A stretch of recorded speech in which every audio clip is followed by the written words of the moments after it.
Hello students, मैं doctor Gauri Bhatnagar Sanskrit tutorials में आपका स्वागत है। अभिज्ञा शाकुंतलम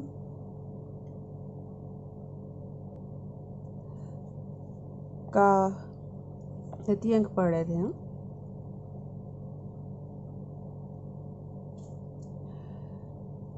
जहाँ पर कि राजा दुष्यंत जो है वो छिप कर शकुंतला, प्रियंवदा, अनसुईया की बातें सुन रहा है। देखें,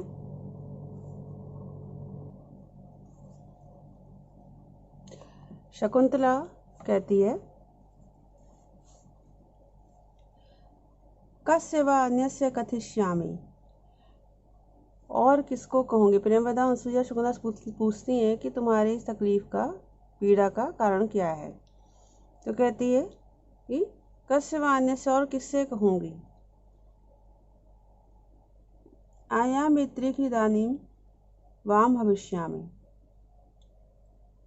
कहते हैं आया चित्रिकम इदानीं, इस समय, वाम, आप दोनों को ही, आया से कष्ट देने वाली होंगी। दोनों कहती हैं अतएव नो निर्बंधा, इसीलिए हम दोनों का निर्बंधा, ये आग्रह है। सविभक्तम खलु दुखम सहवेदनम भवति, कहते हैं सविभक्तम खलु, आपस में विभक्त किया गया दुख जो है, सहवेदनम भवति, सहन करने योग्य वेदना वाला हो जाता है। राजा ये सुन के कहता है पृष्ठा जने सम दुख सुखेन बाला, नेयम न बक्ष्यति मनोगतम अधिहेतुम, दृष्टो विव्रते बहुशो अपि अन्य सतृष्णम, अत्रोत्र श्रवण कातरताम गतोऽस्मि। कहता है, यहाँ से लेंगे, सम दुख सुखेन जनेन, समान दुख सुख वाले, जनेन जन के द्वारा अथवा सखी के द्वारा, पृष्ठा पूछी गई, इयम बाला यह कन्या शकुंतला, मनोगतम आधि हेतु, मनोगतम मन में स्थित, आधि में पीड़ा के, हेतु में कारण को, ना व्यक्षति नहीं कहेगी, ना ऐसा नहीं है। अब यहाँ आधि शब्द आया है। आधि होता है मानसिक पीड़ा, आपने पढ़ा होगा व्याधि, व्याधि होता है शारीरिक पीड़ा, और आधि मीन्स होता है मानसिक पीड़ा। तो शारीरिक पीड़ा के लिए शब्द अलग है, मानसिक पीड़ा के लिए अलग है। आधि मीन्स मानसिक पीड़ा, और व्याधि मीन्स शरीर से उपस्थित शरीर की पीड़ा, शरीर का कष्ट, ठीक है, इसलिए आधि व्याधि कहते हैं। तो यह आधि है अर्थात मानसिक पीड़ा। तो मन में स्थित पीड़ा को, के कारण को ना बख्शती नहीं कहेगी, ना ऐसा नहीं है। अत्र उत्तर श्रवण कातरताम, अब यहाँ पे ये कहता है कि अनया बहुशः विवृत्य सतृष्णम दृष्टो अपि, अनया इसके द्वारा, बहुशः अनेक बार, विवृत्य मुड़कर, सतृष्णम तृष्णा के साथ, इच्छा के साथ, लालसा पूर्वक, दृष्टो अपि देखा गया भी मैं, अत्र इस संबंध में, उत्तर श्रवण कातरताम, उत्तर सुनने की व्याकुलता को, गतास्मि प्राप्त हो गया हूँ। मतलब राजा कहता है कि सोचता है कि सुख दुख में साथ देने वाली सखियों को तो यह जरूर बताएगी अपना रोग, अगर इसको कोई कष्ट है तो पूछे जाने में अवश्य बताएगी। तो ये कहता है कि वैसे तो मुझे थोड़ा थोड़ा सा इस बात का आभास हो गया है कि कुटिया में जाते हुए जो कांटे लगने के समय और वर्कर बस सटकने के समय मुड़ मुड़ कर मुझे देख रही थी, और उसके सब मुड़ कर देखने से उसका जो प्रेम भाव मेरे प्रति प्रकट हो चुका है, लेकिन फिर भी मैं उसके मुख से सुनना चाहता हूँ, तो इसलिए मैं बड़ा व्याकुल हूँ उसके मुख से जानने के लिए। फिर से देखें,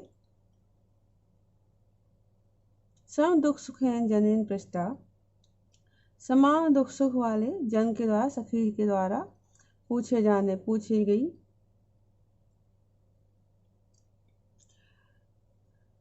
एवं बाला यह कन्या शकुंतला मनोगतम आदि हेतुम नावक्षति, मन में स्थित पीड़ा के कारण को नहीं कहेगी, ना ऐसा नहीं है। अनया इसके द्वारा बहुशः अनेक बार विवृत्य मुड़कर सतृष्णम दृष्टापि, तृष्णा पूर्वक देखा गया भी, इच्छा पूर्वक देखा गया भी मैं अत्र इस समय उत्तर श्रवण कातरताम गतो अस्मि, उत्तर जानने की व्याकुलता को प्राप्त हो गया हूँ। शकुंतला सलज्जम लज्जा के साथ कहती है। अब शकुंतला बता रही है लज्जा पूर्वक कि यथा प्रभति सा तपोवन रक्षिता राजर्षि मम दर्शन प्रथम आगता, जब से लेकर वह तपोवन की रक्षा करने वाले राजर्षि मेरी दृष्टि में आए हैं, तथा आरभ्य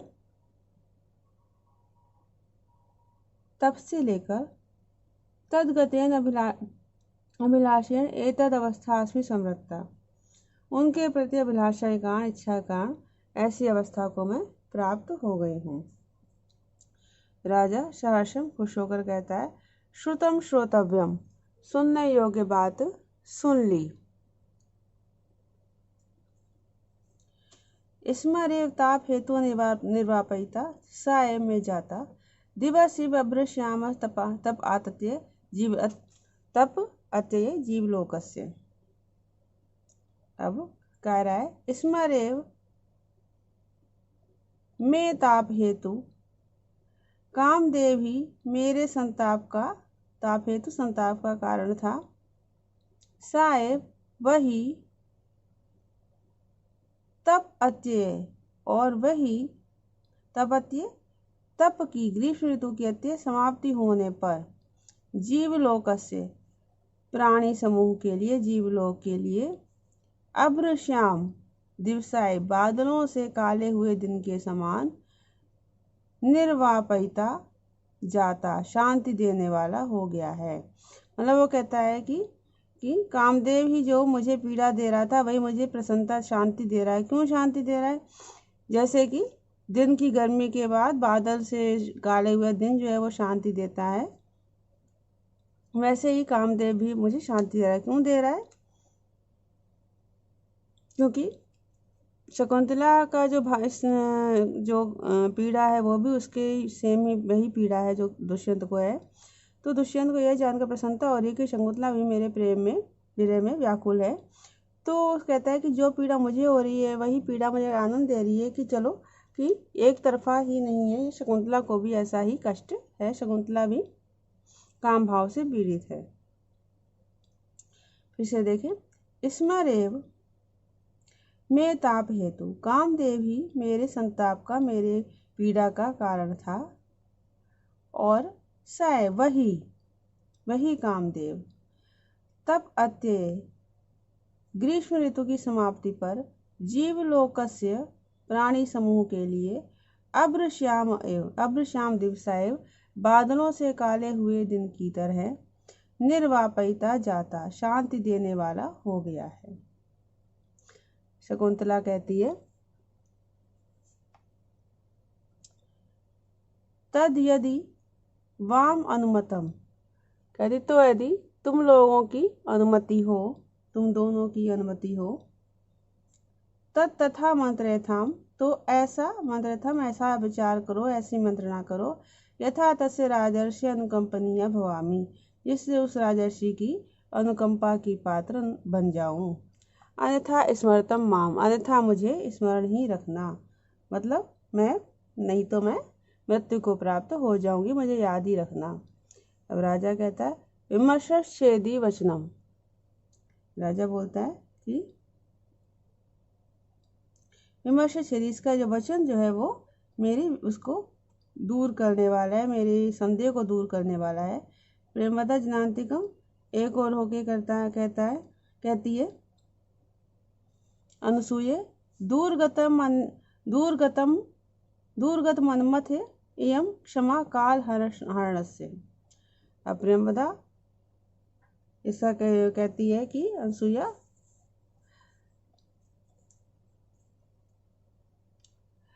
दूरगत मनमथ, दूर तक गया हुआ एक काम भाव था, बढ़े हुए काम भाव वाली यह काल हरणस्य क्षमा, समय को, काल हरणस्य देर को, समय की देर को सहन करने में समर्थ नहीं है।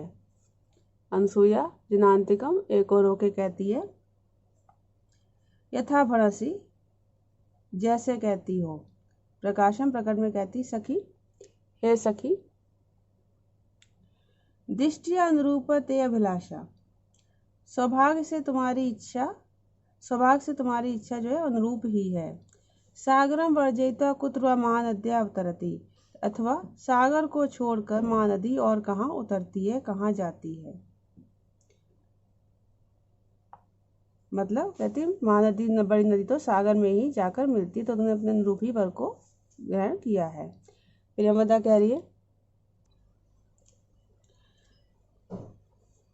कहा इदानीम सहकारम अति मुक्तिलता प्रबलितम नेच्छति। अब प्रियमदा कह रही है, कहा इदानीम, कौन अब इस समय, सहकारम अति मुक्तिलता प्रबलितम, आम के पेड़ को माधवी लता से अति अच्छी प्रकार से, प्रबलितम ना इच्छति, ढका हुआ नहीं चाहता। मतलब इस समय में जैसे कि आम के पेड़ के ऊपर माधवी लता चढ़ी हुई है, तो उसी प्रकार से हम भी चाहते हैं कि तुम्हारा भी राजा दुष्यंत के साथ मिलन हो जाए। राजा कहता है कि मात्र चित्रम यदि विशाखे शशांक लेखाम अनुवर्तते, कि मात्र चित्रम, इसमें विचित्र क्या है, यदि विशाखे की, यदि विशाखा, दोनों विशाखा, शशांक लेखाम अनुवर्तते, कि यदि विशाखा नक्षत्र चंद्रलेखा का अनुकरण कर रहे हों। कहता है इसमें आश्चर्य की बात क्या है कि यदि विशाखा नक्षत्र जो चंद्रलेखा का अनुकरण कर रहा हो।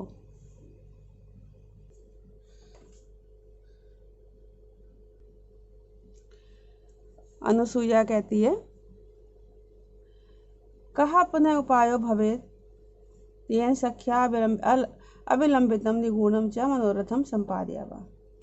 अब कहते कहा पुनः उपाय भवेत्, फिर अब कौन सा ऐसा उपाय हो या जिससे कि सख्या, सखी के मनोरथ को, सखी की इच्छा को, अविलंबितम, जल्दी ही, निगूढ़म च, और गुप्त रूप से, संपादयावा, पूरा करें। प्रेमदा कहती है, निगूढ़म इति चिंतनीय भवेत्, गुप्त रूप से यह चिंता का विषय हो सकता है। शीघ्रम इति न दुष्कर्म, जल्दी यह कठिन नहीं है।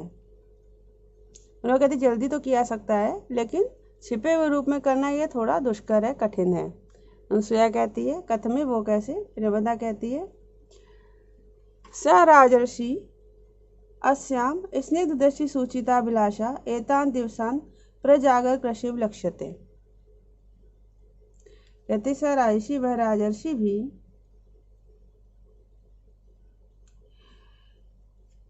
अस्याम स्नेह दृष्टि सूचित अभिलाषाम, इसके प्रति स्नेह भरी दृष्टि से अपनी अभिलाषा को सूचित करने वाला वह राजर्षि भी एतान दिवसान, इन दिनों प्रजागर कृषि लक्ष्यते, अत्यधिक जागने से कृषि दुर्बल सा दिखाई दे रहा है।